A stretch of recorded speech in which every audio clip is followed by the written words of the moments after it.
नमस्कार, मी विशाल परदेशी. या बुलेटिनमध्ये आपलं सगळ्यांचं स्वागत. चला सुरुवात करूयात महत्त्वाच्या बातमीने. मनसेच्या इंजिननं आता थेट भाजपच्या सुपरफास्ट पॉलिटिकल एक्सप्रेसशी स्पर्धा करण्याची तयारी सुरू केली आहे. असं म्हणण्याचं कारण म्हणजे मनसेनं विधानसभा निवडणुकीत भाजपचे दिग्गज नेते देवेंद्र फडणवीसांनाच आव्हान देण्याची तयारी केली आहे. नेमकं काय घडलंय जाणून घेऊयात या रिपोर्टमधून. लोकसभेनंतर बदललं राजकारण. विधानसभेत फडणवीस विरोधी धोरण. मनसे फडणवीसांच्या विरोधात उमेदवार देणार. नागपुरात मनसेचं इंजिन किती धावणार?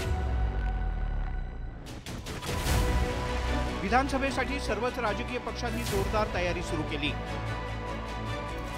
लोकसभेत भाजप आणि महायुतीला बिनशर्त पाठिंबा देणाऱ्या मनसेनं आता विधानसभेसाठी स्वबळाची तयारी सुरू केली आहे.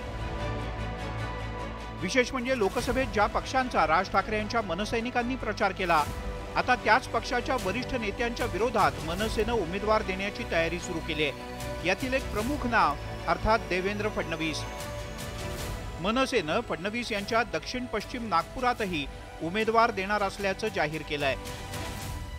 साहेबांनी प्रत्येक जिल्ह्यातले वरिष्ठ पदाधिकारी यांना, महिला पदाधिकारी असो वरिष्ठ पदाधिकारी असो, यांना अमरावतीला इथं बोलवलं होतं. एकूण 11 जिल्ह्याची बैठक या 2 दिवसात पार पडली आणि येणाऱ्या निवडणुकीमध्ये महाराष्ट्र नवनिर्माण सेना या विदर्भामध्ये प्रत्येक ठिकाणी उमेदवार देईल. असे उमेदवार, तगडे उमेदवार, चांगले उमेदवार, विजयी उमेदवार आमच्याजवळ आहेत.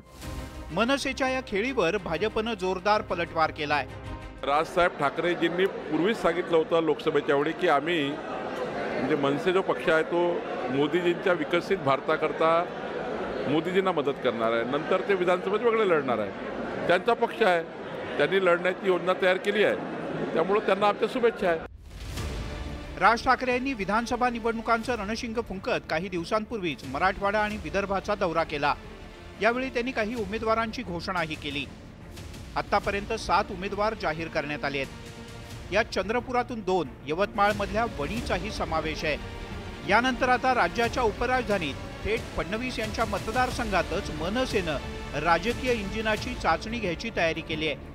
त्यामुळे मनसेचं इंजिन फडणवीस यांच्या विजयी एक्सप्रेस समोर किती टिकाव धरतं हे पाहणं महत्त्वाचं आहे. Bureau report, news 18 Lokmat.